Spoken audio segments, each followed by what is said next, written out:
The demon dance in Sri Lanka is like rhythmic classes. They are taught both to future Yakadora and high school students. And then we have 12 steps for them with hand. And the basic things, the rituals also, when they before the learning, they learn these basic steps. Okay. May I join the class? Yeah. Yeah? Yeah. Yeah, okay.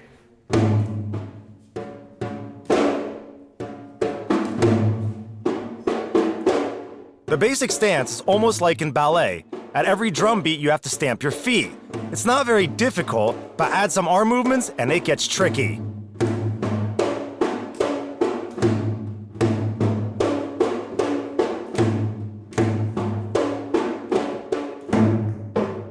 And if it's not enough, you have to control your torso movement too. I feel like a Rubik's Cube. These demons are hellishly shape-shifting creatures. A bit strange, coordination. Let's do only the arms and turning this.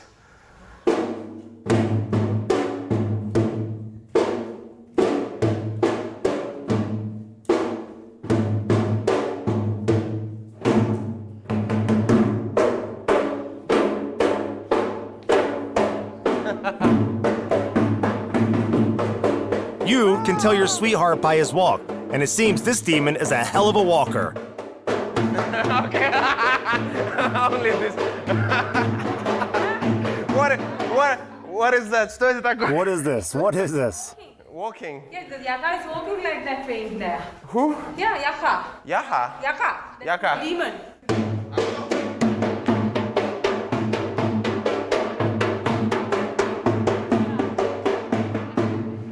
Кто такой? Who is Yaka? Yaha. Kalu yaka. Kalu Yaka. I get it. Who is Yaka? He's Kalu Yaka? Makes sense. Is he good or bad? All yaka is bad. Bad. Yeah, but you have to give something, some offering basket to him. He said, okay, I am going. Yaka already given to us. Then we are putting there some flowers, some rice, and some meat.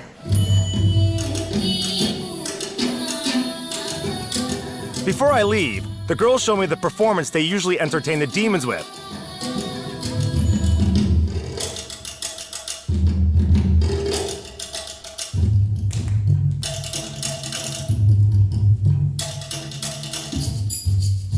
These flower candy demons know their pleasures. Watching this flirty dance, I understand why they are such frequent visitors here.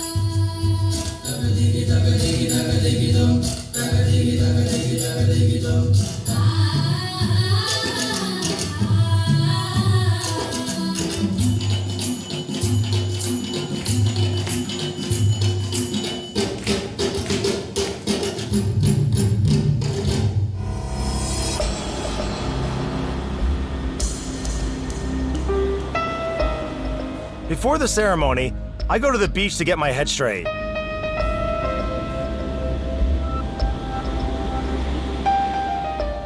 This coastal town is completely dependent on the ocean. It can feed and destroy its inhabitants.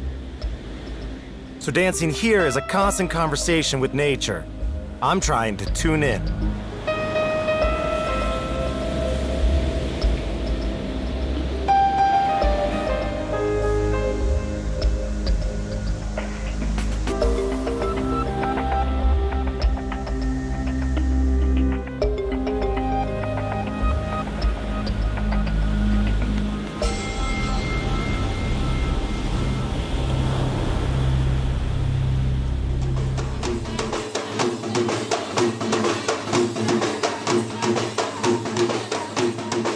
As the sun sets, the whole town comes together for a ceremony. It's like a quarterly vaccination against the evil witchcraft. They start with a prayer, like in a Buddhist temple. Yakadora priests ask for help in fighting demons.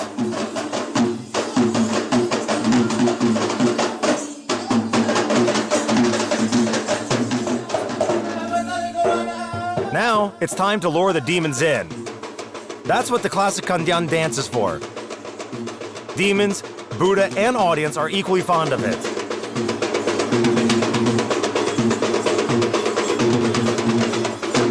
The effect is instantaneous. The scenery is shaking, the branches are rustling, and a bear shows its face from behind the palm trees. It's one of the most dangerous demons, Mahasona. His specialty is panic attacks and fever. If you don't treat him nicely, he'll make you bite the dust.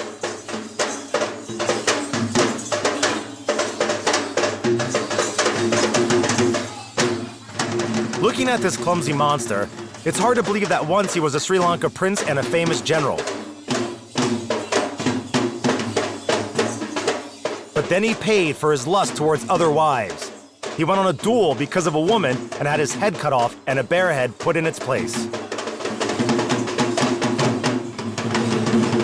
So now he lives in cemeteries and drinks the blood of elephants that accidentally wander in.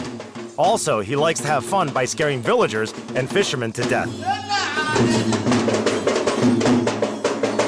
Following the demon, a disinfection service comes onto the stage. This pyrotechnician is cleansing the place that was desecrated by demon's appearance. The ceremony goes on through the night, till dawn. With special rhythms, the drummers call the evil spirits in one by one.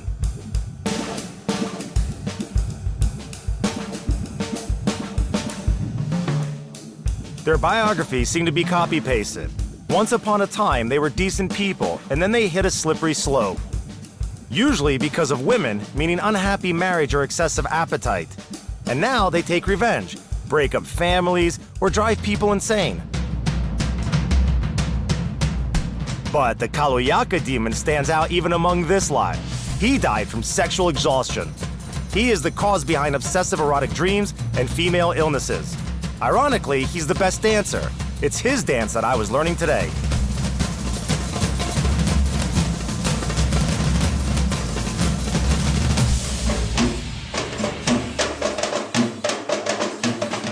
The drummers hold a conversation with the demon, of which the dialogue seems absurd to me. Where are you from? From across the sea. What sea? From the place where the white apes walk on their heads. What apes? The goal of the drummer is to confuse the demon and to make him say what illness he sent and why. For villagers, it's like stand-up comedy. The jokes, mostly dirty, are directed at tourists, government, police, and local fat cats. These dialogues explain the popularity of exorcism rituals in villages. When the illness is diagnosed, the demon has to be appeased with a bribe. Being satisfied, the creature walks away with a basket of goods, and the misfortune leaves with him. Then demons are allowed to dance as much as they want to, and to mock and frighten the audience. The chief Yakadora invites me to take part in the fun.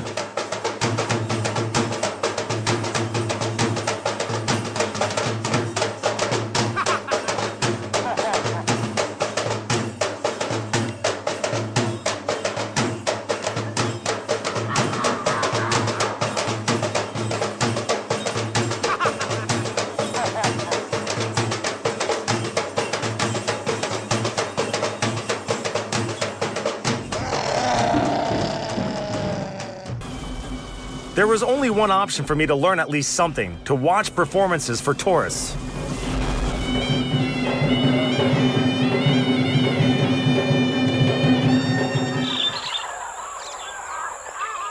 Finally, the day has come when I was told to go to a forest. The oldest Kandyan dance school in Sri Lanka is situated in the middle of the jungle. I've never danced in such a wild place. Instead of a receptionist, there's a monitor lizard at the entrance. Instead of music, cicada orchestra. An opening in the forest serves as a dancing hall.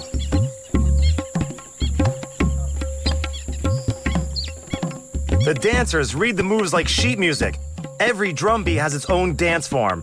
It's one of the oldest exercise systems in the world that has stayed unchanged for 2,000 years. Like in martial arts, knowledge is passed on without words. Sensei is showing, you are repeating after him. Am I doing it correctly?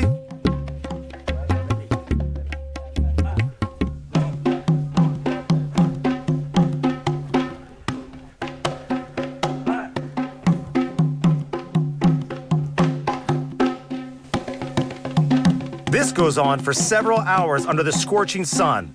I'm drowning in my sweat, but the other students don't seem to be tired at all. Grievous, hard, and hardly graceful. Such is the life of a Kandi dancer. All right, guys, thanks. I need a break now. This dance is unique in that it appeared 2,000 years earlier than ballet choreography.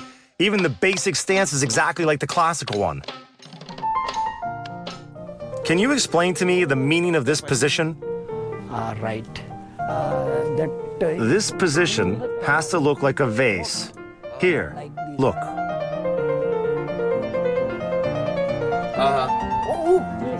Right. And right. Very. I'm following my friends. The legend of the dance origin doesn't sound too plausible, but it's the only one there is. A long time ago, a powerful Sinhala king fell sick. Nothing could cure him. Then dancers from India were asked to come. They performed this dance and the king recovered. Our dynasty goes back to the first Kandyan dancers. The once again healthy king united the country and became the major patron of Buddhism in Sri Lanka. These dances are performed in temples as a sign of gratefulness for the miraculous recovery. For many years, I've been in charge of Perahera, the biggest Buddhist holiday in Sri Lanka. The procession is always accompanied with dances that one day cured the king. You can join our rehearsals. They show me the most complex dance routine.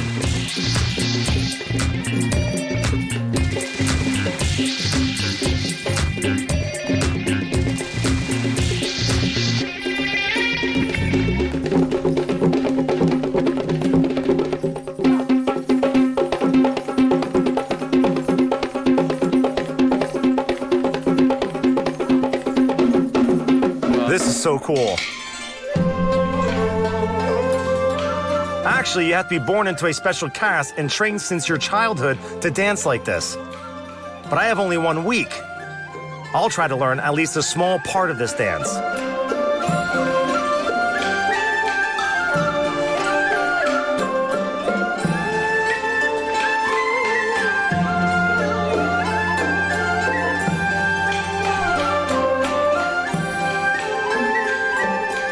I have been following the strict schedule completely, taking care of the elephant in the morning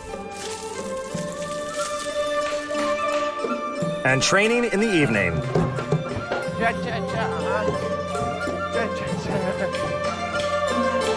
I used every opportunity to learn something. Come on.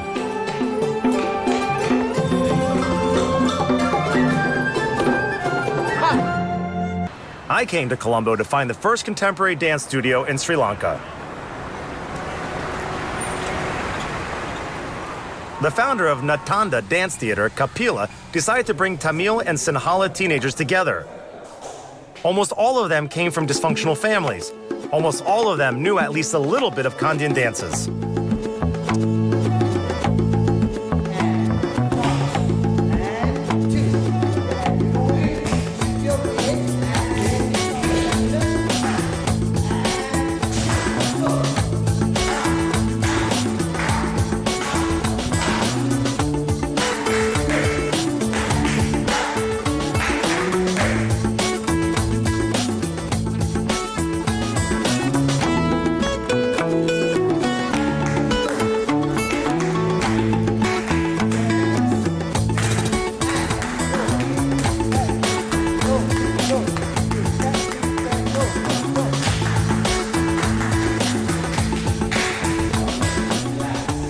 Just like in the good old ballet times.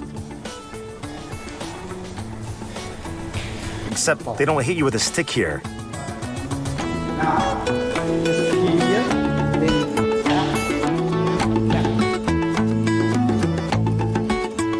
Kandyan dances are like the ballet in Russia, a classical training for every dancer.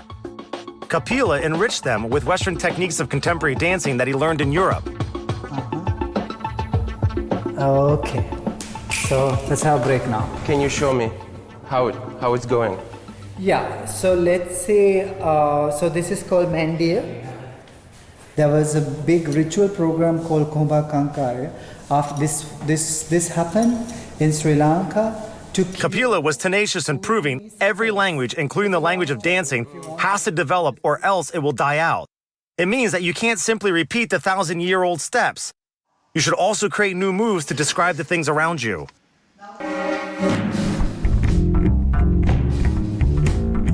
Kapila was accused of blasphemy. The temple dance, almost like the language of church service, has to stay unchanged. And here you have some foreign plasticity and a stage instead of a temple. On top of it, the dance itself tells about the Civil War. You have to come up with your own ideas, but you have to have the basic knowledge of the Sri Lankan traditional dance. Then through that you can create.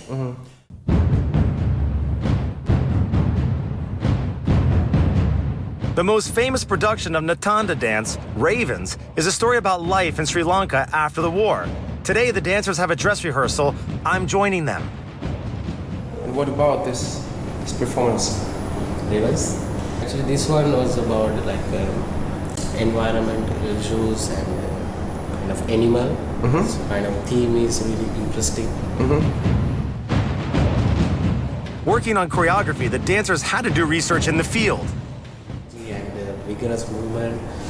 So we have to get his movements. And how did you do it? So we went to research. Actually, we went to garbages places, and we've been watching like for half a day.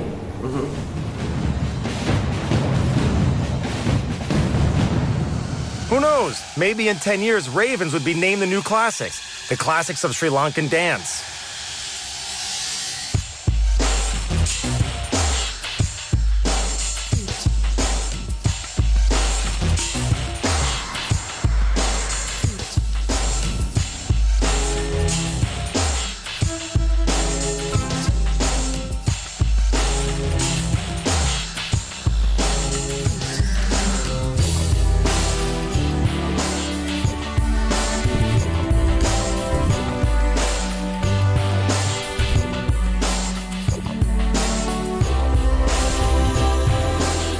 And maybe it would be the contemporary dancers who will make the whole world talk about classical Sri Lankan choreography, which is 2,000 years older than ballet.